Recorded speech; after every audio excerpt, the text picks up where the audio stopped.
तुम्हारी हिम्मत कैसे हो गई मोहिनी मेरे घर आने की? तुम जानती हो ना कि मैं राधा से प्यार करता हूँ और मेरी शादी राधा से हो चुकी है, फिर तुम आई कैसे?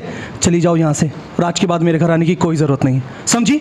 मैं राधा से प्यार करता था, राधा से प्यार करता हूँ और राधा से ही प्यार करता रहूँगा। गजब हरियाणा देखने वाले सारे दर्शकों न रवि नागर की प्यार भरी राम राम। दोस्तों, आज हम आए हैं रोहतक में एक ऐसे शख्स तक मिलवाएंगे जिसने एक्टर भी कह सको, डायरेक्टर भी कह सको और ये राइटर भी है, फिल्में भी लिखते हैं। मैं बात कर रहा हूँ आशू मलिक के बारे में। सर नमस्कार। नमस्कार जी, गजब हरियाणा के सभी दोस्तों को मेरा प्यार भरा नमस्कार। और जैसे कि रवि भाई ने भी बताया कि राइटर भी डायरेक्टर भी, बस ये तो है भाई साहब, अपने मुँह से कुछ ज़्यादा ही बोल रहे हैं। सर, ये जो आपके फैन है, पब्लिक है, जो आपको चाहने वाले हैं, ये पूछना चाहते हैं आपका गांव कहाँ है और आप कहाँ से बिलोंग करते हैं? मेरा गांव है यूपी में, गाज़ियाबाद के पास एक मोदी नगर शहर पड़ता है, वहाँ पर मोदी नगर से 6 किलोमीटर भोजपुर गांव है, तो मैं भोजपुर गांव का ही रहने वाला हूँ। सर, यूपी से हरियाणा में कैसे आना हुआ सर? यूपी से हरियाणा में कैसे आना हुआ, बस ये समझ लो कि खैर जब मैं आया था स्टार्टिंग में वो मेरे लिए परदेसी था हरियाणा, लेकिन बस एक्टिंग का और काम का इतना ज़्यादा जुनून था, पता ही नहीं चला कि कब आ गया मैं। और स्ट्रगल, मेहनत बहुत ज़्यादा है, अगर मैं शब्दों में बताऊंगा तो हो सकता है एक पूरा दिन, 2 पूरे दिन, मतलब एक हफ़्ता भी निकल जाए। बहुत लंबी कहानी है, बस इतना समझ लीजिए। परेशानियाँ बहुत हुई लेकिन आ गया। सर, आपके फैन जानना चाहे हैं आपने पढ़ाई कहाँ तक करी है और कहाँ से करी है? वैसे पढ़ाई मैंने कम ही की है, ये लोगों को नहीं पता, अभी तक ये सवाल किसी भी इंटरव्यू में नहीं हुआ। वैसे चलो, ये बस जानकर सभी को खुशी होगी कि मैं ज़्यादा पढ़ा लिखा नहीं हूँ, मैं कम ही पढ़ा लिखा हूँ। मैंने 10th ही पास की थी। और लेकिन मैंने जब मुझे पता चला कि भाई इंडस्ट्री में बहुत सारी चीज़ें इंग्लिश भी तुम्हें बोलनी है और हिसाब किताब बहुत सारी चीज़ें, तो मैंने स्पीकिंग कोर्स किया, खुद को तैयार किया और एक्टिंग के लिए थिएटर ज्वाइन किया। सारी चीज़ों को सीखने के बाद ही मैं इंडस्ट्री में आया था। सर, आपकी फैमिली में कौन कौन है? मेरी फैमिली में पूरे परिवार है, मेरी सिस्टर, मेरे भाई, माता पिता सब है, चाचा ताऊ, मतलब पूरी फैमिली है। इस लाइन में सर आप आए, परिवार वालों का कितना सपोर्ट है? परिवार वालों का सपोर्ट कम ही रहा था। और जैसे मैं ये कह सकते हैं कि मेरा छोटा भाई है रहीश मलिक, उसने बहुत सपोर्ट किया था। वो स्टार्टिंग से चाहता था कि मेरा भैया हीरो बने और मैं पीछे खड़ा हूँ। वो मेरी हिम्मत हमेशा बनाता रहता था और बस थोड़ा कम सपोर्ट रहा था। लेकिन कुछ समय बाद जब मैं टीवी पे आ गया, उन्होंने मेरा काम टीवी पे देखा। जब 2 साल स्ट्रगल करता रहा तो वो मुझे मना भी करते थे कि ये लाइन नहीं है, ये लाइन बहुत पैसे वालों की है, बहुत जिसके पास बहुत सारा पैसा होता है। लेकिन मुझे ऐसा लगा कि नहीं, मेहनत के सामने सब कुछ पॉसिबल है, कुछ भी इम्पॉसिबल नहीं है। तो फिर मैंने वो 2 साल मेहनत करके उन्हें दिखाया। जब उन्होंने मेरा पहला सॉन्ग गाना था सुतरी मैडम, हो तेरे तो सुतरी मैडम तो मेरे बड़े भाई के आ रही हैं, तो काफ़ी सुपर हिट सॉन्ग रहा सर ये, काफ़ी मिलियन में व्यू गए हैं सर इसके। हाँ, ये करोड़ों लोगों ने वॉच किया, टीवी पे भी चला। तो जब मेरे फैमिली ने देखा कि हमारा बेटा टीवी पे आ रहा है तो उनकी हिम्मत सी बढ़ गई। उन्होंने कहा अब तुम्हें छूट है, अब तुम कर लो, अब जब तुमने सोच ही लिया है। एक्चुअली परिवार ने सपोर्ट इसलिए नहीं किया था क्योंकि मैं पहले मोबाइलों की शॉप थी मेरी। अच्छा। और मोबाइलों की शॉप थी तो उन्हें ऐसा मोबाइलों का काम उस वक्त बहुत अच्छा चलता था, 6 साल पहले, 5-6 साल बहुत अच्छा चलता था, बहुत कमाई भी थी, तो बहुत अच्छी इनकम भी थी। तो परिवार वालों को ऐसा लगता था कि इंडस्ट्री में अब लड़का इतना कामयाब है कि मंथली 50-60 हज़ार तो कमाई लेता है, लाख भी कमा लेता है, तो इंडस्ट्री में जाने के लिए 2-3 साल वेस्ट करेगा, इससे वो इसीलिए मना करते थे। लेकिन फिर बस उन्हें ऐसा लगा कि जब जाना ही चाहता है तो ठीक है, क्योंकि इस लाइन के चक्कर में 1-1.5 साल ऑडिशन देने के चक्कर में मैं वो काम भी ख़त्म कर चुका था मोबाइलों का। सर, हर बंदा किसी न किसी को देख के चलता है, आप किस एक्टर से इंस्पायर हुए हो? अगर मैं हालांकि मेरी एक्टिंग तो गोविंदा जी की तरह है, वो महान इंसान है और मैं उनसे बहुत प्यार भी करता हूँ, उन्हें बहुत मानता भी हूँ। लेकिन मैं ये नहीं कह सकता कि मैं बहुत हार्ड फ़ैन हूँ उनका, मैं बहुत मानता हूँ। मेरी एक्टिंग टोन भी गोविंदा जैसी जाती है, लेकिन मैं नाना पाटेकर का बहुत बड़ा फ़ैन रहा हूँ स्टार्टिंग से। फिल्में भी किया काफ़ी, 1 साल से पीछे से आप लगे रहे, काफ़ी हिट फिल्में आपने इंडस्ट्री को दी है सर, गाने भी दिए हैं आपने। तो जब स्टार्टिंग की सर, आपने पहले फिल्म की या गाना किया? सच्चाई तो ये है कि अब से 6 साल पहले मैंने एक फ़िल्म की थी, यूपी में ही की थी, जिसका नाम है प्यार का अखाड़ा। मुझे में उसे मेरे पे ना एक्टिंग नहीं आती थी उस वक्त, और एक भाई है दक्षिण कुमार करके, उनके साथ में की थी। आधे पैसे उन्होंने लगाए थे, आधे मैंने लगाए थे। तो बस फ्लो में कर ली थी। और कहते हैं लोग, अच्छा एक कहानी और है, फिल्म तो की थी, फिल्म से पहले मैंने एक चीज़ स्टार्टिंग और की थी, बिल्कुल फिल्मों वाला सीन हुआ था मेरे साथ। हमारे गाँव के पास ना एक एल्बम की शूटिंग चल रही थी, तो मैं हमेशा से स्टंटबाज हमेशा से रहा हूँ, मेरे बाइकों का स्टंट वगैरह कर लेता था। और वहाँ पे शूटिंग चल रही थी और गर्मी का माहौल था, और मैं शूटिंग देख, जब मुझे पता चला कि वहाँ पे शूटिंग चल रही है तो मैं भाग गया, बाइक से चला गया। जाने के बाद उस लड़के पे एक्टिंग नहीं हो रही थी, तो मैं बहुत ज़्यादा हंसा। हंसने के बाद मैंने सोचा यार इन लोगों को अपनी तरफ अट्रैक्ट करने के लिए कुछ तो करना पड़ेगा आशु यार, ये भीड़ तो लड़की को ही देख रही है, ये भीड़ तो उस हीरो को ही देख रहे हैं, मैं ऐसे क्या करूं यार जो मुझे लोग देखे। तो मैंने क्या किया, मैंने वहीं पे साइड में रोड था बिल्कुल पास, मैं क्या कर रहा था, मैं बाइक खड़ी होकर चला लेता हूँ, बाइक पे चलती बाइक पे खड़ा हो जाता हूँ। तो मैं उन्हें शोर मचाता था और खड़ा होकर कि देखो मुझे तो कभी यूँ निकल जाता था, कभी यूँ निकल जाता था। तो सच बताऊँ यार रवि, मुझे उन्होंने देखा ही नहीं, 2-3 बार हो गए। जब 3 बार हो गए मुझे उन्होंने देखा नहीं, फिर मैंने एक बच्चे को पकड़ा, मैंने उससे कहा कि एक काम कर, मैं तुझे 10 रुपये दे रहा हूँ, चॉकलेट खा लिए, तू ना वहाँ पे जाके ना, अभी मैं कर रहा हूँ तो तू वहाँ पे जाकर उन 2-3 लड़कों से कह दियो, अरे भाई देखो वो लड़का क्या कर रहा हो, मर ना जाए, ये ना हो जाए, वो ना हो जाए। तो ये प्री प्लानिंग तरीके से थी। तो उन्होंने सडनली उस बच्चे ने वहाँ पे गए, बच्चों ने देखा, तो यकीन मानो पब्लिक ने मूवी छोड़, मतलब वो शूटिंग छोड़ के सब मुझे देखने लगे, आ गए। मैं कभी यूँ जाता था, कभी यूँ जाता था। फिर डायरेक्टर के पास आके मैंने सडनली कहा कि भाई ऐसा है, मुझे भी दे दो ना एक चांस गाने में, मैं भी करना चाहता हूँ। ये सच्चाई है दोस्तों। देखो आज मैं बहुत दिल की बात बता रहा हूँ। उस वक्त उस डायरेक्टर ने मुझसे ये कहा था, आज वो देखेगा इंटरव्यू तो कहेगा कि मैं तुझे क्यों काम दूँ, तुझ में ऐसा खास क्या है। मैंने कहा जी मैं लंबा हूँ, तगड़ा हूँ, मुझे काम दे दो। तो कह रहे नहीं भाई यहाँ सब पैसों की माया है। मैंने कहा जी पैसे बताओ आप, मैं पैसे दे दूँगा। कह रहे 5,000 रुपये दे दे, एक एल्बम में हीरो बना दूंगा। मैंने कहा 5,000 में कोई हीरो बनता है? मैंने कहा हाँ ठीक है। तो मेरे घर पे पैसे रखे थे, पापा ने दिए थे किसी चीज़ के लिए 5,000 रुपये, 4,500 थे, 500 रुपये दोस्त से लेकर 5,000 में उसे दिया था। ये बात है अब से 7 साल पहले की, 7-7.5 साल पहले की। तब मैंने गाना किया था। सर जो आपके फैन हैं, आपके दर्शक हैं, वो आपसे जानना चाह रहे, पूछना चाह रहे हैं, 1 साल पहले सर आप फेसबुक पे लाइव आए थे और रो रहे थे, उसका क्या कारण है सर, ये सच्चाई बताओ। उसका क्या कारण है? 1-1.5 साल पहले की बात है, जब शंकरा फिल्म रिलीज़ होने वाली थी, तो मेरे कुछ दोस्त हैं, मेरे कुछ अपने लोग हैं जिन्होंने इतना प्यार करते हो मुझसे कि उन्होंने यूट्यूब से फ़िल्म डिलीट करवा दी थी। मतलब फिल्म क्या, चैनल ही डिलीट करवा दिया था। जिस चैनल पे मतलब वो फिल्म रिलीज़ होने वाली थी, वो चैनल ही उड़ा दिया सर। मेरे आज तक समझ नहीं आया कि वो चैनल उड़ा क्यों गया। प्रोड्यूसर को स्पेशली ये कहा गया कि आपने आशु मलिक को ही क्यों मूवी दी, क्या ज़रूरत थी आशु मलिक को मूवी देने की। और प्रोड्यूसर कौन थे उनके बारे में भी एक बार मैं आपको बताऊंगा। जब उन्होंने बोला ना कि आशु मलिक को ही क्यों मूवी दी, हरियाणा में बहुत अच्छे हीरो, बहुत बड़े हीरो हैं, तो प्रोड्यूसर पर बहुत दबाव डाला। लेकिन प्रोड्यूसर जो सुनील कुमार रोहिल्ला जी हैं, उनके बारे में एक बात बता दूं, बहुत अच्छे इंसान है। मेरी ज़िंदगी में मेरी ज़िंदगी का टर्निंग पॉइंट आया है, उनमें उनका बहुत बड़ा हाथ है कि उन्होंने मुझे कितना सपोर्ट किया, मेरा दिल जानता है, शब्दों में भी नहीं बता पाऊँगा। तो उन्होंने फिर भी एक ही बात कही, भाई कैसा भी हो, बात खत्म, मैंने दी है ना, पैसे मेरे लग रहे हैं ना, बात खत्म। मेरी मूवी फ्लॉप जाए हिट जाए, मैंने आशु को लिया और अगली फिल्म भी मैं आशु से ही करवाऊंगा। तब कुछ लोगों ने मिलकर चैनल डिलीट करवा दिया था। मैं देखो नाम तो नहीं लूँगा, लेकिन मुझे कोई दिक्कत नहीं आई। थोड़े से मैं भावुक किस्म का इंसान थोड़ा ज़्यादा हूँ, सॉफ्ट हार्टेड हूँ, तो मैं इमोशनल हो गया था कि यार इतना टाइम दे दिया इंडस्ट्री को, यूपी का रहने के बावजूद भी हरियाणा को बहुत सारा वक्त दे दिया, लेकिन फिर भी कदर नहीं कर रहा हरियाणा। लेकिन करेगा, एक ना एक दिन ज़रूर करेगा, ये मेरा दिल जानता था। और मैं नाम तो नहीं लूँगा, बस समझ जाओ जो भी है।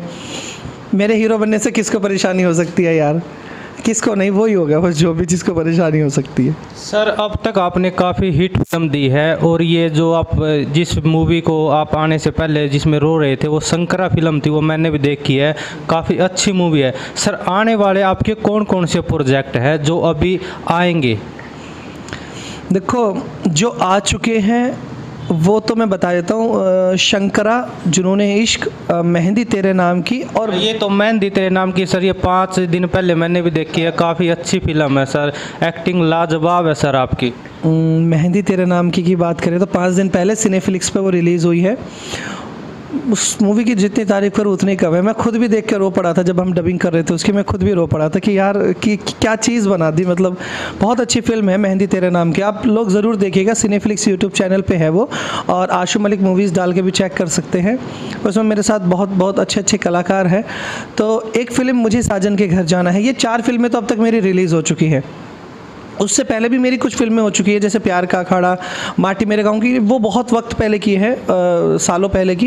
लेकिन अभी जो खुद की राइटिंग, खुद की डायरेक्शन में जो मैंने फिल्में की है वो ये 4 थी, और 4 और मेरी करंट में रेडी है फिल्में, जिनका नाम मैं आपको बता दूं। अगले ही महीने मेरी एक फ़िल्म रिलीज़ होने वाली है कला निकेतन एंटरटेनमेंट से, घरवाली बाहर वाली, जिसके प्रोड्यूसर ओपी राय जी हैं। और फिर उसके बाद में रिलीज़ होगी बजरंग, उसके प्रोड्यूसर भी ओपी राय जी हैं। फिर तीसरी फिल्म है मेरी प्रधान जी। सर जो ये प्रधान जी है, इसका ट्रेलर आपने मेरे को दिखाया, काफ़ी अच्छा ट्रेलर है, इसके बारे में सर क्या कहना चाहेंगे? इसका जो डायरेक्टर है वो कौन है? एक्टर तो आप हो ही, क्या डायरेक्टिंग भी आपने की है उसमें? डायरेक्शन भी, राइटिंग भी, एक्शन भी, और हीरो भी मैं ही था उसमें। अब बहुत से लोग कहते हैं यार इतना सारा काम अकेले कैसे कर ले, तो किसी और को काम नहीं देते। एक्चुअली काम देने की कोशिश तो बहुत ज़्यादा करते हैं, लेकिन लोगों को कदर नहीं है। लोगों को काम से पहले ना, सबसे पहले अपनी जेब भरने की लगी रहते हैं। मैंने भी तो कोशिश की है यार, मैं भी तो कोशिश कर रहा हूँ हरियाणा में या लोगों तक वो चीज़ें पहुँचाने की, लेकिन आज की डेट में लोग सपोर्ट कम, टांग ज़्यादा खींचते हैं, इसलिए सारा काम मैं खुद ही करने लगा हूँ। सर आपके फैन जानना चाहे है, जो आप अकेले इतना काम करते हो, इसका क्या राज है? इसका राज ये है कि मैं हमेशा खुश रहता हूँ। मैं कभी किसी से जलता नहीं, किलसता नहीं। मैं अब एक्टिव रहने के लिए सबसे इम्पोर्टेंट ये है कि आप अपने माइंड को फ्रेश रखो। माइंड फ्रेश कब रहता है रवि भाई, मैं आपको बता दूं, माइंड फ्रेश तब रहता है जब आप किसी के बारे में सोचते नहीं। जैसा होता है ना कि यार हम अपने दुख से कम दुखी, दूसरे के सुख से ज़्यादा होते हैं, तो दूसरे के सुख को देख के हम दुखी हो गए। अरे भाई तुम दुखी क्यों हो रहे हो, तुम जाने दो ना भाई, वो अपने नसीब का खा रहा है, आप अपने नसीब का खा रहे हो। तो भाई मेरा मानना ये है कि मैं दूसरों को देख के हमेशा खुश रहता हूँ।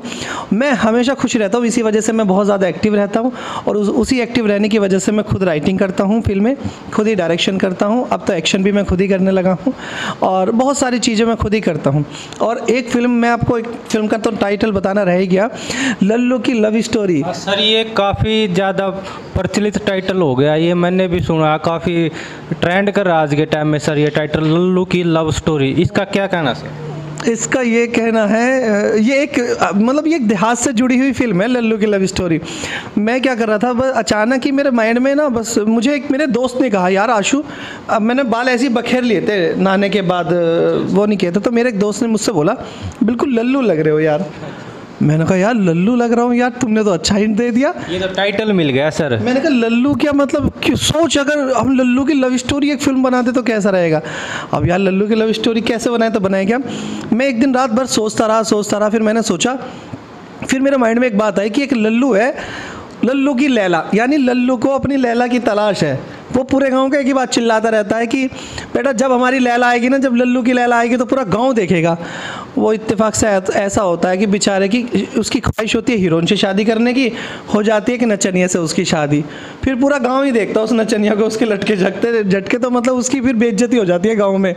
तो वो मुँह छिपाता फिरता है कि यार लल्लू की लव स्टोरी तो थी, मतलब होता है ना कि यार सपने तो थे हमारी हीरोइन से शादी करने के, अचानक ही शादी होगी हमारी नचनिया से, वो भी एक मराठन से। तो सोचो आदमी के तो सपने सारे टूट गए। अब पूरा गांव उसे देख रहा है, भीड़ जुट रही है। मैं बार बार एक ही बात कह रहा हूँ, अरे ये हमारी बीबी है, कोई टीवी नहीं जो पूरा गांव देखेगा। इस टाइप के बहुत अच्छे डायलॉग है उसमें, लल्लू की लव स्टोरी में। वो भी बहुत ज़बरदस्त फिल्म है। ये सारी फ्लोर पे है, ये आने वाली है सर। अभी इनका शूट शुरू हो गया सर? नहीं, ख़त्म भी हो गई, फिल्म की शूटिंग भी कंप्लीट हो गई, एडिटिंग भी, घरवाली बाहरवाली की एडिटिंग कंप्लीट है, बजरंग की एडिटिंग कंप्लीट है, प्रधान जी का पोस्ट वर्क सारा कंप्लीट है, बस बैकग्राउंड मुंबई में लगा हुआ है, और लल्लू की लव स्टोरी एडिटिंग पे चल रही है। अच्छा, ये सर कब आएंगी ये फिल्म, कौन से मंथ में आएगी, या इसी साल दर्शकों को देखने के मिलेगी, या इसी साल बाबा, इसी साल, ये चारों ही नहीं, इसी साल मैं आपको 2-3 फिल्में और दिखाऊंगा। दोस्तों इस साल में मैं आपको बता दूं कम से कम मेरी 6 या 7 फिल्में रिलीज़ होने वाली हैं। सर ऐसा एक्टर पहली बार देखा जो एक साल में 4 फिल्में रिलीज करता है। बाबा काउंटिंग करो, 4 नहीं मैं 7 करूँगा। इस मंथ में एक तो हो चुकी है मेहंदी तेरे नाम की, 4 वे भी आएगी और 2-3 और है वो भी रिलीज़ करूँगा, यानी कि आग लगा देनी है बाबा। थोड़ा सा 8-10 फिल्में रिलीज़ करेंगे और शूट तो कम से कम, देखो शूट तो 10 फिल्में होगी। मैंने इस साल में पहले ही बोल दिया था कि मैं 10 फिल्में करूँगा। जो शूट की लोकेशन होती है सर वो हरियाणा की होती है, यूपी की होती है या कहीं और की होती है? अभी तक तो सारी फिल्में हरियाणा में की हैं और मोस्टली कोशिश है कि मैं हरियाणा में करूं, लेकिन अभी मेरी एक बहुत एक्शन फिल्म मैं करने जा रहा हूं, उसका टाइटल मैं ओपन नहीं करूंगा। तो मथुरा में मैं लोकेशन देके आया था, नंदगांव के पास। और नंदगांव, वृंदावन, मथुरा, मैंने एक लोकेशन देखी, मुझे वो लोकेशन बहुत ज़बरदस्त लगी तो मैंने फ़ाइनल कर दिया। मेरी एक दोस्त है वहाँ पे, दोस्त क्या, मेरा छोटा भाई है एक, राकेश शर्मा, मेरी उसने प्रधान जी फिल्म में आर्ट का काम भी किया था, आर्ट डायरेक्शन का, और लल्लू की लव स्टोरी में भी। तो वो गांव, वो लड़का वहीं से है, बहुत मेहनती लड़का है। तो उसने मुझे स्पेशल कहा था कि सर जी आप वहाँ पे आओ, वहाँ पे शूट करेंगे एक गांव में। हमने भी सोचा कि यार क्यों ना मथुरा की एक धरती को दिखा दिया जाए, क्यों।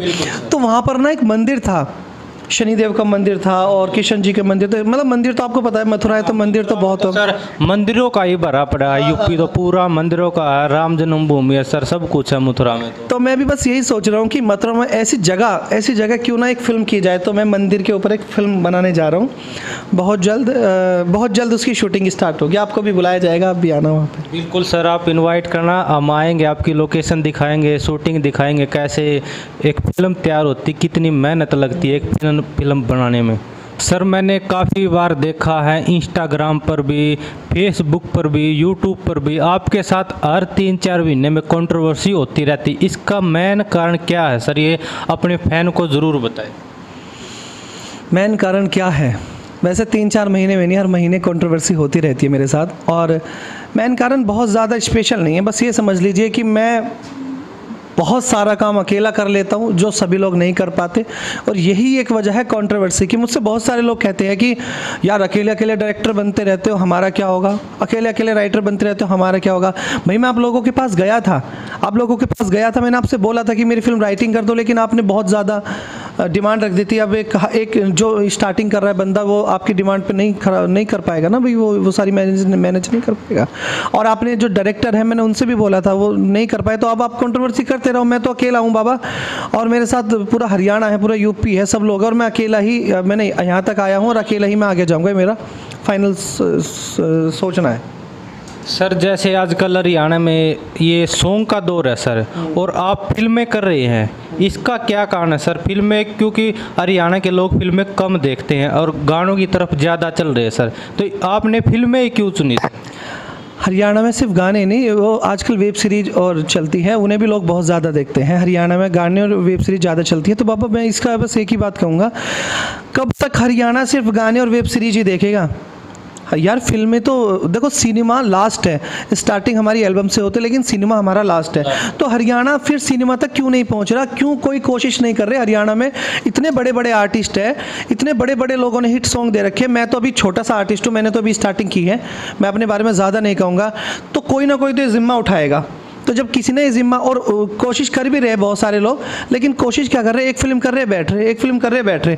तो मैंने ये कोशिश की है कि मुझे लीक से हटके चलना है, मुझे थोड़ा अलग करना है, जो कोई ना कर सके मैंने वो करना है। तभी मैंने, आप भी देख रहे हो, 1.5 साल में मैंने 8 फिल्में की, और मैं 8 नहीं 80 फिल्में करूँगा, 800 फिल्म करूँगा। मैं जीता रहा, ऊपर वाले ने मुझे ठीक ठाक रखा, मैं 80 नहीं 800 फिल्म करूँगा। अगर आप सब मेरे साथ है, मेरा हरियाणा मेरे साथ है, यूपी मेरे साथ है, मेरे सब लोग मेरे साथ है ना दोस्तों, तो मैं 8 नहीं 80 फिल्म करूँगा, 800 फिल्म करूँगा, सबके साथ करूँगा, सबको लेके चलूँगा साथ में। बिल्कुल सर। जैसे सर आप यूपी से हो, यूपी से आके आपने हरियाणा ही क्यों चुना सर? हरियाणा मैंने इसलिए चुना क्योंकि मोस्टली क्या है, देखो ये भी बात हकीकत है कि हमारे यूपी साइड में, जो जिस जगह मैं हूँ, गाज़ियाबाद मेरठ के पास, काम वहाँ पे कम है। वो ऐसा नहीं है। अब वहाँ से आने जाने में दिक्कतें भी होती थी, तो हमारे हरियाणवी सॉन्ग हिट बहुत चल रहे थे। और बस मेरा एक सफ़र ये समझ लो कि हरियाणा में मुझे कैसे भी करके एक सॉन्ग मिल गया। सॉन्ग मिलने के बाद मैंने फाइनली ये सोचा कि भाई हरियाणा में ही रह जाता हूँ। और हरियाणा के लोग वैसे बहुत अच्छे हैं, मैं दिल से अप्रिशिएट करना चाहूँगा, बहुत अच्छे लोग हैं, बहुत सपोर्ट करते हैं। मेरी शंकरा फिल्म को उन्होंने 28 लाख लोगों ने वॉच की, जुनून इश्क को 63 लाख लोगों ने वॉच की, मुझे साजन के घर जाना है उसे 22 लाख लोगों ने वॉच की, और अभी मेहंदी तेरे नाम की भी अभी आई है और चली रही है। तो कहीं ना कहीं अगर पब्लिक कहीं ना कहीं प्यार तो देखो दे रही है। सॉन्ग्स में करोड़ों व्यूज़ दिए हैं, लेकिन फिल्मों में भी तो आ ही रहा है ना बाबा, तो पब्लिक तो कहीं ना कहीं प्यार दे रही है, और हरियाणा की पब्लिक उसमें बहुत ज़्यादा है। सर, जो आपकी मूवी है जो आपने सबसे अच्छी लगती है, उसका कोई आपका फेवरेट डायलॉग एक बार, जो फैन है आपके, दर्शक आपके चाहने वाले हैं, उनको वो डायलॉग एक बार सुनाओ सर। एक देखो, मेरी तो सारी फिल्में फेवरेट ही है, लेकिन मेरी एक फ़िल्म आई थी जुनून इश्क, उसमें ना मैं सनकी था अपने बीवी के प्रति, और मैं ऐसा चाहता था कि मेरी बीवी को हवा भी छू कर ना गुजरे, इंसान तो बहुत दूर की बात है। तो मैंने क्या किया था, लास्ट में सबको मारने के बाद मैं अपनी बीवी को भी मार देता हूँ, और मेरी बीवी मेरे पेट के अंदर को सरिया पार कर देती है, और मैं उसे लेकर ना उसे सरिया पार कर देता हूँ, और मैं उसे डायलॉग बोलता हूँ, मैंने कहा था ना सावित्री, हम दोनों के बीच कोई नहीं आना चाहिए, आ गया ना कोई तो देख, मैंने कहा था मैं पहले मारूंगा तुझे, फिर उसे, उसके बाद मैं खुद ही मर जाऊंगा। ऐसे करने के बाद मैं उसमें मर जाता हूँ, हम दोनों मर जाते हैं। तो अभी मैं उसका सीक्वल करने वाला हूँ, जुनून इश्क का अगला भाग आने वाला है। दोनों मर गए तो अब क्या कहानी स्टार्ट होगी, ये मैं लोगों को दिखाऊंगा बहुत जल्द। सर, हरियाणा की तरफ से कितना प्यार मिल रहा है आपको सर? हरियाणा की तरफ से सच कहूँ तो जितना मैं हकदार हूँ उतना तो नहीं मिल रहा। इतना इसलिए नहीं मिल रहा क्योंकि लोग हरियाणा में रह के हरियाणवी चीज़ें नहीं देख रहे। मैं आपको बताऊं, आपने एक सवाल नहीं पूछा मुझसे, मैं आपको बता दूं, आपको तो ये भी कंफर्म करना चाहिए था, हरियाणा में रह के आपने हिंदी ही फिल्में क्यों स्टार्ट की? तो मैं इसके बारे में आपको बता दूं, हरियाणा में रह के लोग हरियाणवी नहीं देखना चाहते। मैंने 100-150 गाने दिए हरियाणवी। हरियाणा में रह के मैं करनाल में था, पानीपत में था, उधर मैं जहाँ भी जाता हूँ लोग हरियाणवी गाने ही नहीं देखते। लोग जब हरियाणा में रह के लोग हरियाणवी गाने नहीं देखते, मोस्टली हिंदी और पंजाबी गाने देखते हैं। तो मैंने क्या सोचा कि चलो भाई ठीक है, हरियाणवी फिल्में तो बहुत सारे लोग कर ही रहे हैं और सभी लोग कर रहे हैं, क्यों ना मैं हिंदी फिल्में का चयन मैं स्टार्ट करूं।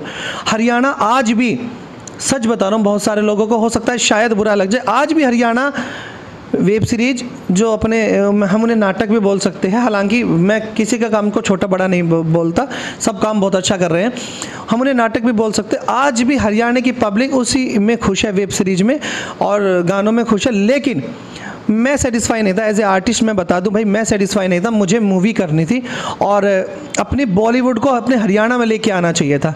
यूपी हो, और मैं बेसिकली हरियाणा का हूँ, मैं खुद को हरियाणा का बोलता हूँ, लेकिन मैं हरियाणा का ही नहीं, पूरे देश का ही बच्चा हूँ। मुझे तो अपने पूरे देश के लिए फिल्म करनी है, उत्तर प्रदेश के लिए फिल्म करनी है भाई।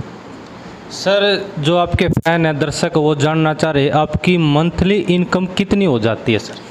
बताओ दर्शक। यार मंथली इनकम के बारे में बताऊंगा तो बस ये है कि अपना खर्चा वर्चा काट के बस बच जाते, मतलब यार अपने शौक तो ज़्यादा है नहीं, छोटी सी गाड़ी है, छोटा सा फ्लैट है, बस अपना सबका चीज़ें चल जाती है। अपना मुझे इतना पता है, अपने साथ जो 10, 20, 50 बच्चे लोग या आर्टिस्ट लोग काम कर रहे हैं, सबका आराम से गुजारा पानी चल रहा है, ठीक है, हमारा भी चल रहा है। अभी इस बारे में मैं नहीं बताऊंगा क्योंकि मंथली इनकम टैक्स वैक्स पड़ जाएगा यार, दिक्कत हो जाएगी।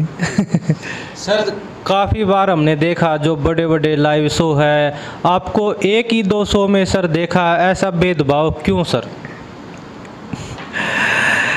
अब से पहले था ये भेदभाव, अब से पहले था। इसे ये भी बोल सकते हैं कि शायद मैं उस लायक था नहीं, मैं यही बोलूँगा।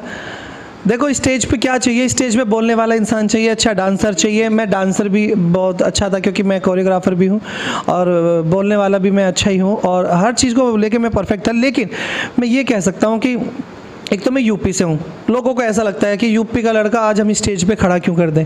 हालांकि ये चीज़ें मैंने खुद भी फेस की है, लोगों को मैं नाम नहीं लूँगा। मैं स्टेज पे जब जाता था, लोगों के चेहरों के रिएक्शन से पता चल जाता था।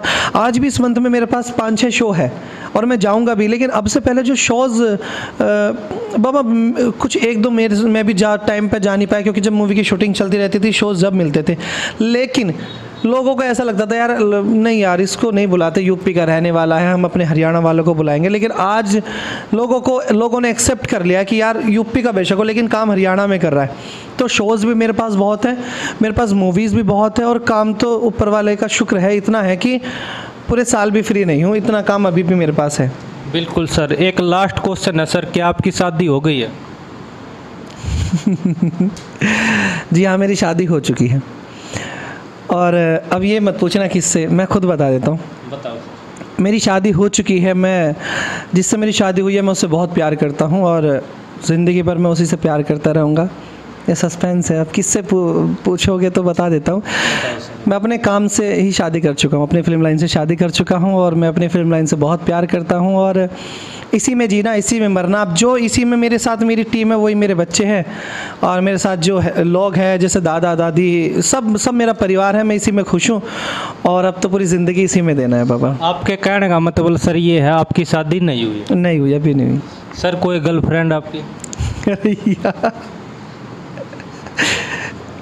बता सर, एक बार इंतजार कर रहे सर आपके।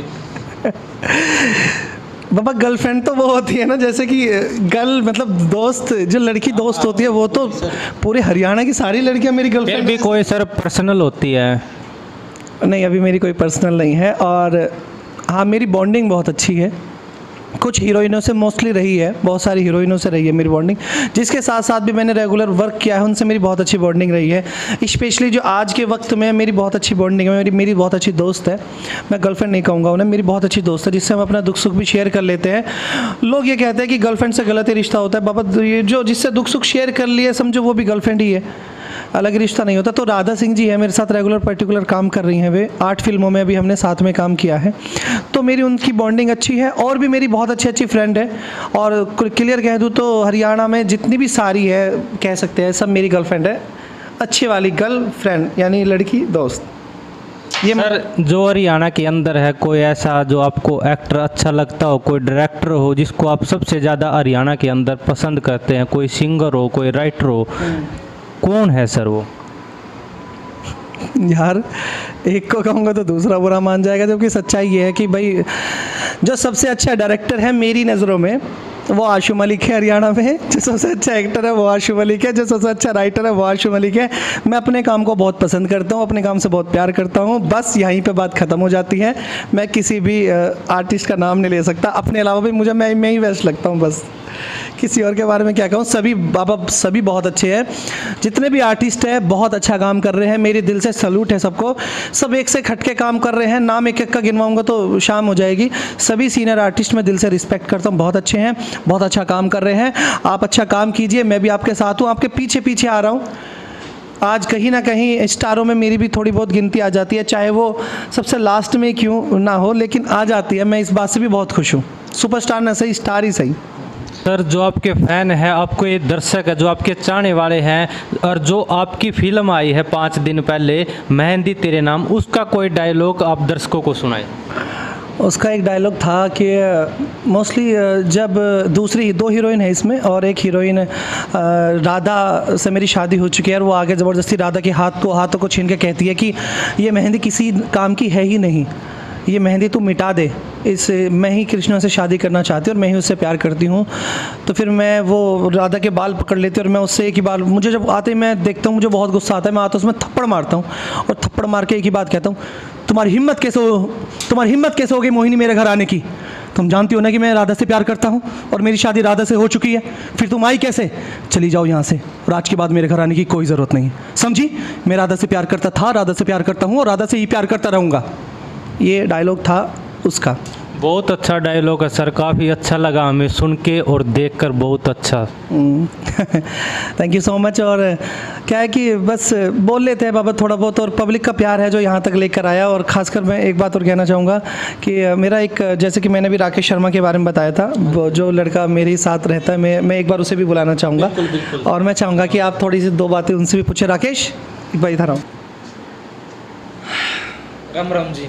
सर नमस्कार। नमस्कार सर जी, नमस्कार। सर आपका नाम क्या है, एक बार दर्शकों को बताएं। मेरा नाम राकेश शर्मा है और दर्शकों को मैं एक बार सबसे पहले दोबारा से राम राम करना चाहूँगा, और जो हमारे चैनल को देख रहे हैं गजब हरियाणा, उन सभी के दर्शकों को मेरी प्यार भरी राम राम। हाँ जी। सर आपने इस फिल्म इंडस्ट्री में क्या योगदान रहा, आपने क्या काम किया, एक बार हमारे दर्शकों को ज़रूर बताएं। मैंने फिल्म इंडस्ट्री में सबसे पहले अपने करियर की शुरुआत मुंबई फिल्म इंडस्ट्री से की थी, जिसमें मैंने DID में एक सीज़न 6 में शो आया था, उसके थिएटर आर्टिस्ट चुन करके की थी। एंड देन लॉकडाउन के बाद काफ़ी सारी दिक्कतें आई वहाँ पर, तो मैंने इसलिए हरियाणा ज्वाइन किया और हरियाणा में मैंने अपना सबसे पहला सॉन्ग डायरेक्शन में दामन किया। 2019 में आया था दामन, वो आपने डायरेक्ट किया था। सुनील पवार जी का और शिखा ठाकुर जी का दामन, कड़े गए वो झोल रहे दामन, कड़े गए वो हरियाणा की टोल, वो वाला सॉन्ग किया था। और उसके बाद मैंने बहुत सारे सॉन्ग देसी वामन, गैंगस्टर यार, और मूवी भी की प्यार के रंग। और देन उसके बाद मैंने आर्ट डायरेक्शन फील्ड में अपना पैर जमाया, आर्ट डायरेक्शन सीखी। तो मुझे आंसू जी से मुलाकात हुई, मेरी आंसू सर जी से। आंसू जी से मुलाकात आपकी कैसे हुई सर? आंसू सर जी से मेरी मुलाकात सोशल मीडिया के तौर पे हुई और मैंने इनकी वर्क प्रोफाइल फील्ड देखी, बहुत अच्छा मुझे लगा। और मैंने सोचा कि एक ही इंसान है जो हरियाणा में रेगुलर वर्क कर रहे हैं बेस पे, तो मुझे उनके साथ जुड़ना चाहिए, मुझे उनसे कुछ प्रेरणा लेनी चाहिए। तो मैंने वहीं से अपने कैरियर शुरुआत की। मैंने उनके साथ अपनी सबसे पहली मूवी प्रधान जी की थी आर्ट डायरेक्शन के तौर पे, और उन्होंने मेरा काम बहुत अच्छा लगा। तो अब रेगुलरली मैं लल्लू की लव स्टोरी की, और आगे भी हम करते रहेंगे। देखो ऊपर वाले का सपोर्ट रहा तो।